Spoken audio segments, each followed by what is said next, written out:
महाराष्ट्र राज्य विकलांगता नीति 2018 का कार्यान्वयन विकलांगों को अंत्योदय खाद्य सुरक्षा योजना के राशन कार्ड का वितरण, विकलांगों को विविध घरकुल योजना का लाभ और अन्य मांगों के लिए बेरोजगार दिव्यांग कल्याण कृति समिति और दिव्यांग वृद्धों की ओर से निराधार मित्र मंडल ने कल नांदेड़ के जिला परिषद में राहुल साल्वे और चंपतराव डाकोरे के नेतृत्व में नगर निगम और कलेक्टर कार्यालय के सामने एक दिन का भव्य एल्गार मार्च आयोजन किया।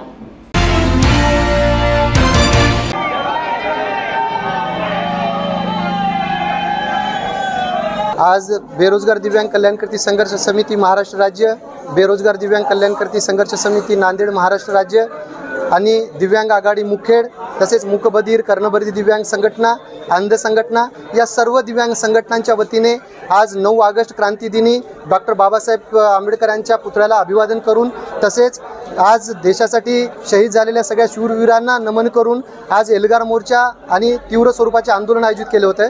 यामध्ये आहे स्थानिक स्वराज्य संस्था, नागरी स्वराज्य संस्था आणि आमदार खासदार यांच्याकडला दिव्यांगासाठीचा निधी हा आकर्षित आहे। त्याच्यानंतर दिव्यांग जो बोगस दिव्यांग भरती हे मोठ्या प्रमाणात झालेली आहे। जिल्हा परिषदेमध्ये प्राथमिक शिक्षण विभाग असेल, माध्यमिक शिक्षण विभाग असेल किंवा इतर शासकीय विभाग असतील, याच्यामध्ये मोठ्या प्रमाणात दिव्यांगांची बोगस भरती झाली।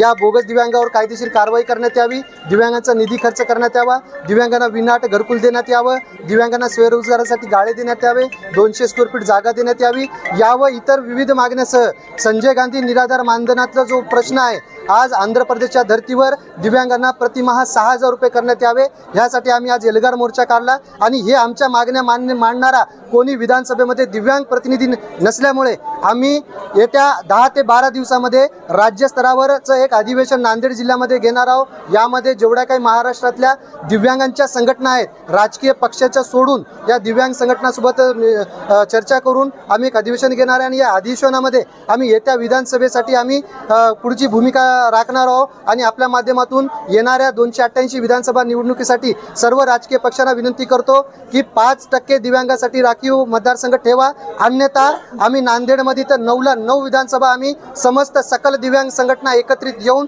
आम्ही लढणार आहोत आणि ताकदीनिशी घरचं खाणार आहोत, परंतु आमच्या उमेदवारासाठी आम्ही निवडून आणण्यासाठी पूर्ण प्रयत्न करणार आहोत।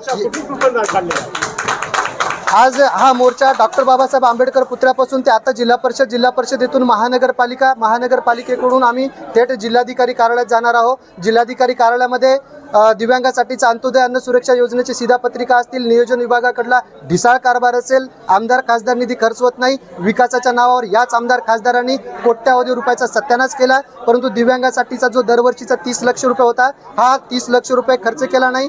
याच्या निषेधार्थ दिव्यांगांनी एक ठाम निर्णय घेतला आणि या ठाम निर्णयामध्ये ग्रामपंचायतपासून ते जिल्हा परिषद, नगरपंचायतपासून ते महानगरपालिका, विधानसभा, लोकसभा, विधान परिषद, सगळ्या राज्यसभा याच्यावर दिव्यांग आता ताकदीनिशी लढणार आहे आणि ताकदीशी ते उभं टाकणार आहे। जरी पडला तरी आपल्या माध्यमातून सांगू इच्छितो, जो कोणी येणारा असेल त्याला मात्र आम्ही नक्की पाडू। आम्ही नाही आलं कारण आमच्यासाठी स्वतंत्र दिव्यांगामध्ये दिव्यांग मंत्रालय स्थापन झाले। महाराष्ट्र एकमेव राज्य आहे, परंतु त्या दिव्यांग मंत्रालयामध्ये कुठं दिव्यांग मंत्री नाही, दिव्यांग कर्मचारी नाहीत, कुठला विकास होणार आहे? जोपर्यंत त्या दिव्यांग मंत्रालयामध्ये दिव्यांग मंत्री होणार नाही आणि ते मंत्री भवन त्या दिव्यांग विभागामध्ये सर्व भरती हे दिव्यांगाची होणार नाही, तोपर्यंत निधी दिव्यांगाचा विकास होणार नाही। आणि आपल्या माध्यमातून एक शेवटची मागणी करतो, जो काही विकास निधी जिल्हा स्तरावर, तालुका स्तरावर शासनाचा येतो, या विकास निधीमध्ये दिव्यांगासाठी 5% निधीची तरतूद करावी, अन्यथा जो विकास निधी जिल्हा स्तरावर विकास करून बोगस कामं करतात, आम्ही ते कामं आम्ही बंद पाडू। मी दिव्यांग विरोध निराधार मित्रमंडळ महाराष्ट्र संस्थापक अध्यक्ष चंपतराव डाकोरे पाटील कुंचिलीकर, दिव्यांग विरोध निराधार मित्रमंडळ महाराष्ट्र आणि बेरोजगार दिव्यांग कल्याणकर्ती संघर्ष समिती यांच्या संयुक्तपणे एल्गार मोर्चाचे आयोजन करण्यात आलेले होते। या नांदेड जिल्ह्यामध्ये अनेक वेळा आंदोलन करून लोकशाही दिनामध्ये न्याय मागण्यासाठी, लोकशाही दिनामध्ये तक्रारी करून सुद्धा अनेक दिव्यांगावर अन्याय झालेला आहे। 2016चा कायदा अंमलात आलेला नाही, दिव्यांगाचा जिल्हा परिषदेचा निधी मिळत नाही, ग्रामपंचायतचा निधी मिळत नाही, आमदार खासदार यांच्या घरावर मोर्चे काढून सुद्धा आमदाराने दरवर्षी मिळणारा 30 लाख रुपये त्याने संसदेमध्ये केलेला कायदा आज दिव्यांगापर्यंत वापर करीत नाही। याच्यामध्ये आम्ही आज एल्गार मोर्चा काढून या कुंभकर्ण साधारण शासन परिषदेला जागा करतोय। जर हे जागा होत नसतील येणाऱ्या विधानसभेच्या निवडणुकीमध्ये महाराष्ट्रातल्या सर्व संघटना एकत्र करून हम दिव्यांग होने का गम नहीं, हम किसी से कम नहीं, याप्रमाणे आम्ही सर्व विधानसभा निवडणुकीमध्ये आम्ही स्वतंत्र दिव्यांगाला उमेदवारी देण्याचा विचार या संघटनेच्या वतीने करण्यात येईल।